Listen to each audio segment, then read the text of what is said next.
Welcome back to the Old Photo Vault channel. The street stretches wide and patient, framed by rows of buildings that seem accustomed to being watched. A tram moves along its rails without urgency. People cross in small groups, never colliding, never stopping for long. The light is soft, almost forgiving. Rome looks awake, steady, confident in its routine, as if nothing here has ever truly gone wrong.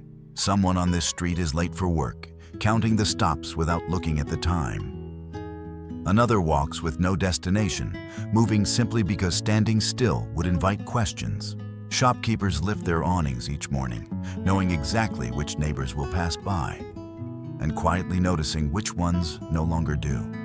The street remembers their footsteps, even when the people themselves are gone. At the beginning of the 20th century, Rome was becoming a modern capital. Electric trams, growing commerce, and expanding neighborhoods promised stability. But for many families, life remained fragile. Wages were thin, illness came quickly, and a single missed day of work could change everything. Movement feels constant here. Yet some figures seem paused, standing where others pass through. They do not rush. They do not react. They remain just long enough to feel out of place. And then the city moves on, without acknowledging them. When a city never stops moving, does it notice who fails to move with it? Or does routine quietly erase the difference? The old gate rises heavy and uneven, its stones worn smooth by centuries of passing lives. Horse-drawn carts wait their turn. Men walk beneath the arch without looking up. The walls feel older than the people below them, indifferent to who enters and who leaves. A driver brings goods from outside the city, already thinking about the return trip. A child walks beside an adult, memorizing the shape of the gate without knowing why. For most, this passage marks the start of an ordinary day. For others, it will be the last familiar structure they see. For generations, Rome's gates shaped daily life. Markets gathered nearby. Movement followed paths laid down long before photography existed. These entrances once filtered soldiers, prisoners, and those who never returned. The gate looks less like an opening and more like a mouth, wide and patient, having swallowed countless lives already. Some figures beneath it seem smaller than they should, as if the stone above them carries more weight than time alone. How many pass through this arch, believing they were simply coming home? Crates of fruit sit low against the ground, their weight bending the wood.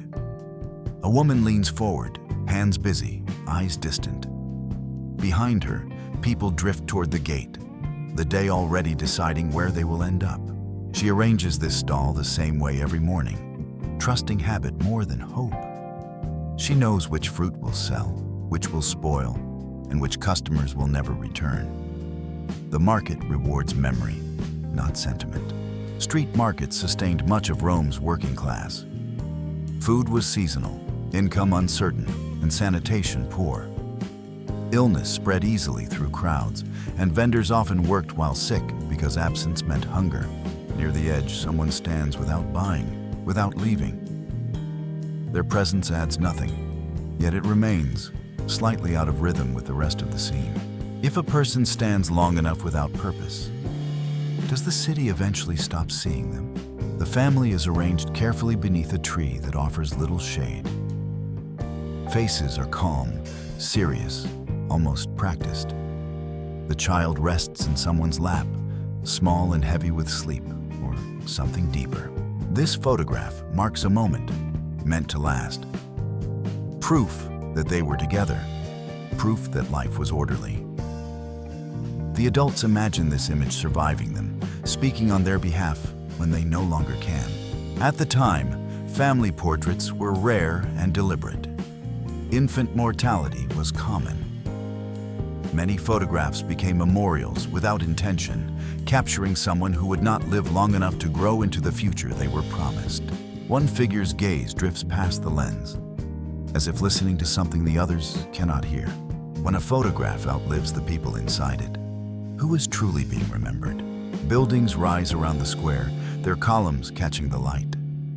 Horses wait. Men speak briefly, then move on. The space feels open, yet watched.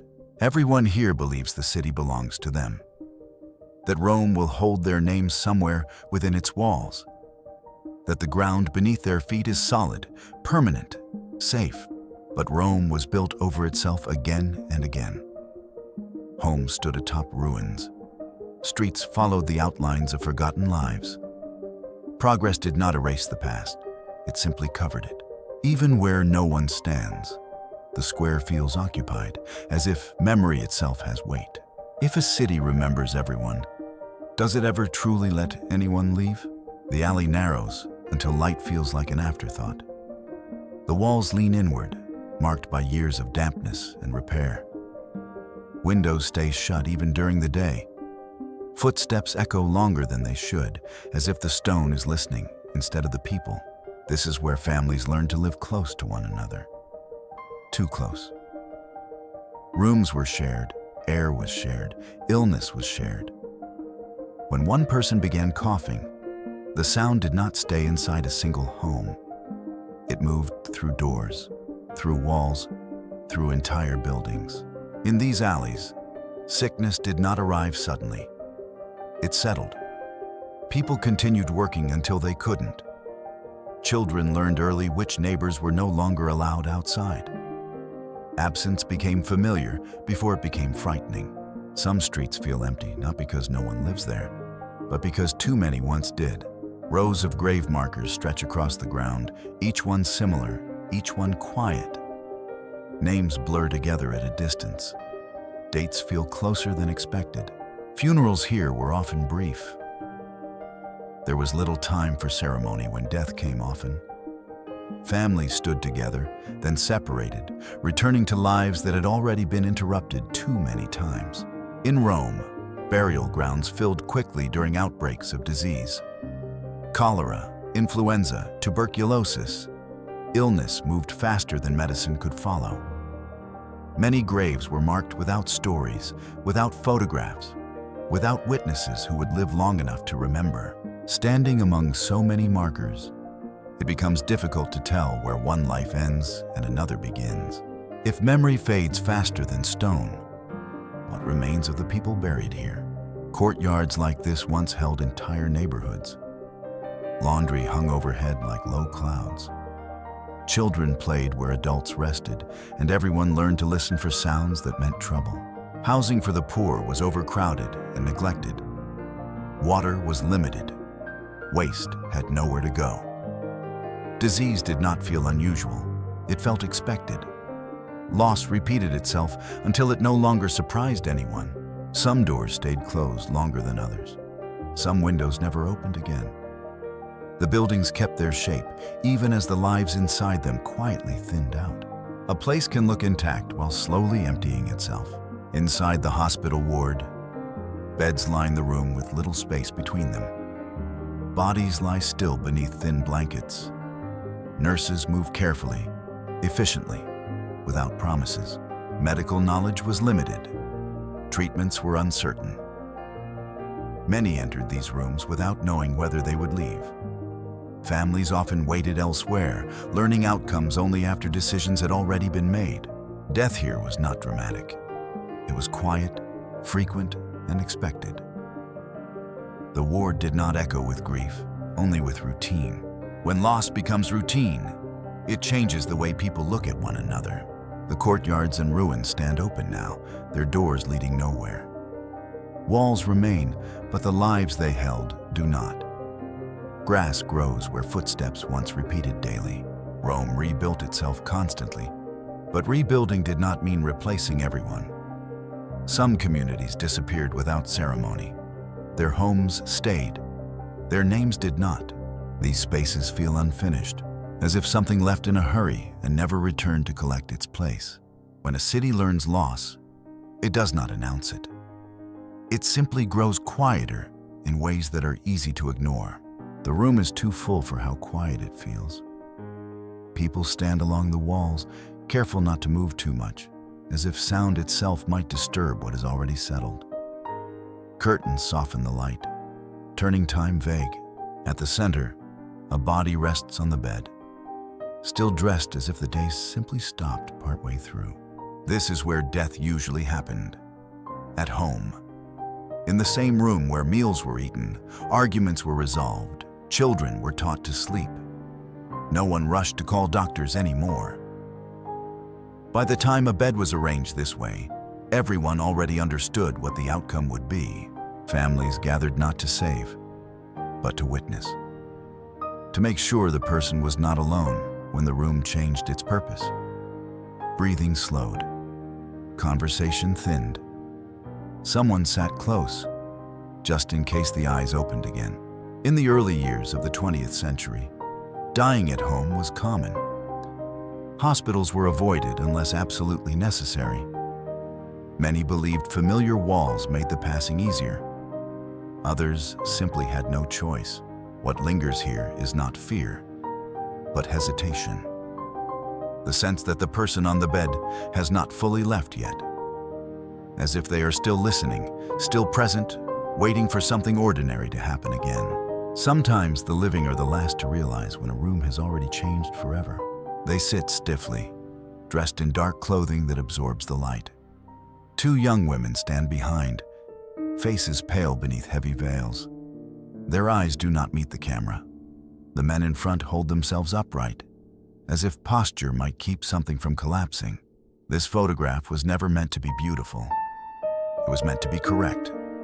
Everyone in their place, everyone visible, everyone proving that they remained. Mourning portraits like this were common when someone important was missing. The photograph replaced presence. It became evidence that the family still existed as a unit, even if one part had already slipped away. In many homes, death did not remove a person immediately. Their chair stayed where it was. Their clothing remained folded. Their name continued to be spoken in the present tense. The faces here are not dramatic. They are tired. This is not the first loss they have learned to hold still for. The camera captures them not in grief, but in adjustment. What feels unsettling is not who is present, but who is not. The space between them feels shaped by someone else, someone the lens cannot reach. When absence becomes permanent, families learn to pose around it. A child is held carefully, dressed as if for a visit rather than a farewell. The small body rests easily, too easily, against the adult behind them. The face is calm, untouched by effort or emotion. This image exists because memory was unreliable. Children were lost so often that parents feared forgetting the exact shape of them. Photography offered a final certainty, a way to say, this child was here. Infant mortality was painfully common. Illness moved quickly through young bodies, leaving little time for understanding. Many children never learned to speak, but were still expected to be remembered. The adult holding the child is partly obscured, almost erased. Their role is not to be seen, but to keep the child upright, visible, present for the camera. What makes the image difficult is not the child's stillness, but how carefully that stillness is protected. The photograph pretends this is rest, not an ending. In many homes, children who did not wake were treated as if they were simply sleeping longer than expected. They remained in the room. They remained in arms. Sometimes the living are the ones who need more time to leave. The room is empty, but not unused. Chairs remain where people last sat. Books line the shelves behind glass, untouched. A fireplace waits for a fire that will not be lit tonight. This is a mourning room. Not officially, but in function. After a death, some spaces were avoided without explanation. Doors stayed open. Furniture was not moved. The room itself became a reminder. In the early 1900s, many families believed the dead lingered briefly, not as something frightening, but as something familiar. Silence was kept out of respect. Noise felt intrusive. Personal objects held weight. A hat on a hook, a book half read. These were not removed quickly. To change the room too soon felt like abandonment. What remains unsettling is how intact everything looks, as if the owner might return at any moment. As if the room is still waiting for permission to move on. When someone dies at home, the house learns it first. The people follow more slowly. The body lies surrounded by flowers, hands folded, face softened by preparation. A priest stands nearby, speaking words meant to guide, not to rescue. Children watch from behind, uncertain where to look. This funeral takes place where life once did. The same floor, the same walls. The distance between living and dead is reduced to inches. Home funerals were common. They allowed families to remain close, to keep watch, to say goodbye gradually. The dead were not removed immediately. They stayed overnight, sometimes longer. What feels heavy is not the presence of death, but its familiarity. No one recoils. No one turns away. This is something they have seen before. The room holds both grief and routine. Someone will need to clean later. Someone will need to sleep here again. For a brief moment, the dead remain part of the household. Not gone, just still. Some people do not realize they have left the world, and some homes take even longer to accept it. The space looks broken open rather than destroyed. Arches stretch overhead, their stone darkened by time and dust. The ground is uneven, scattered with debris, as if the building was paused mid-thought. Light enters from above, falling through gaps that were never meant to exist. This place was once enclosed, used, familiar. Voices echoed here daily. Work was done, routines repeated, and people passed through without thinking about how old the walls beneath them truly were. Now the structure is exposed, stripped back to something earlier. Rome has always rebuilt by uncovering. Every attempt to modernize reveals something older beneath it. Foundations do not disappear. They wait. When walls are removed, history does not leave. It becomes visible again. What feels unsettling is not the ruin, but the sense that nothing here is finished. The past was not cleared away. It was interrupted. Standing in a place like this, it becomes hard to tell whether you are inside something abandoned or something that has simply been waiting. Rome does not erase what came before. It leaves it open, unfinished, breathing quietly beneath the present. Men stand on wooden platforms surrounded by stone and dust. Their bodies lean forward with effort, hands rough from repetition. Behind them, the ancient structure rises, watching the work being done upon it. This is restoration, but it looks like excavation. Bricks are lifted, moved, stacked again. The city attempts to preserve its past by dismantling parts of it. Progress here requires careful destruction. In the early 20th century, Rome reshaped itself aggressively. Neighborhoods were cleared. Ancient monuments were isolated, freed from the lives that had grown around them. What remained was history without people. The workers do not pause for reflection. This is a job, not a conversation with the past. Still, every movement disturbs something older than any of them. What feels heavy is the imbalance. The monument will survive. The communities around it will not. Rome saves its stones more carefully than its people. And yet, the stones remember who lived beside them. A carriage waits in the street, horses still, heads lowered. People stand nearby, some watching, some already turning away. The building behind them looks official, solid, unconcerned. This is movement without celebration. No one is arriving, someone is leaving. Belongings are few. Decisions have already been made elsewhere. As Rome modernized, many families were pushed out of historic districts. Streets were widened, monuments were revealed. Lives that did not fit the new vision were quietly relocated. Displacement was not dramatic. It happened through notices, deadlines, and silence. People moved on because staying was no longer possible, not because they wanted to leave. The city kept its shape, the people did not. What lingers in images like this is the moment just before separation becomes permanent. When the street still feels familiar, but no longer belongs to you.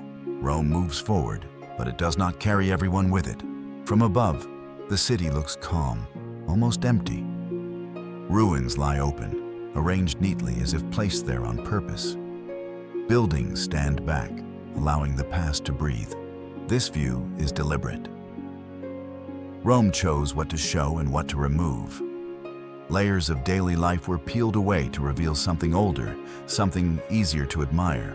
But admiration requires distance. These ruins were once embedded in neighborhoods, surrounded by noise, cooking, argument, laughter. That life is gone now, cleared to make history visible. What remains is beautiful, but incomplete. The stones stand alone, disconnected from the people who once lived among them. Rome learned how to present its past by removing those who remembered it personally. The city looks timeless from this angle, but time here has been carefully edited. Below the street, ancient stones lie exposed. Above them, people walk, talk, shop, unaware of what sits beneath their feet. Modern life passes overhead, uninterrupted. This is Rome's final arrangement. The past is not destroyed. It is placed underneath, preserved, contained, and walked over daily. What was once street level is now a memory. What was once ordinary is now archaeological. Cities like Rome do not move on. They stack themselves. Every generation lives on top of another, rarely looking down. What feels unsettling is how complete this separation feels. Two worlds sharing the same space, never touching. The past is still here. It has simply learned how to stay quiet. And Rome, more than any city, knows how to keep its dead exactly where they are.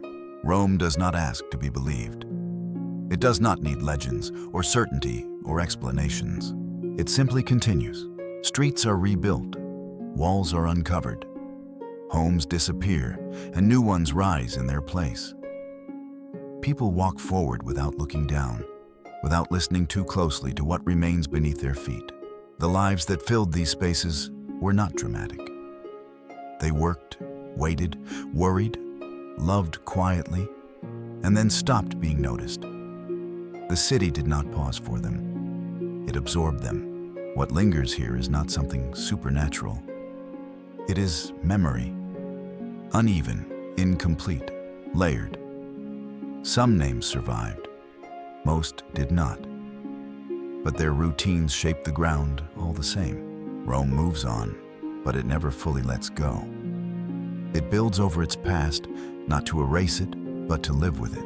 As you think back on these images, consider what stayed with you the longest, not what frightened you, but what felt familiar, and ask yourself quietly, what do you think the city remembers?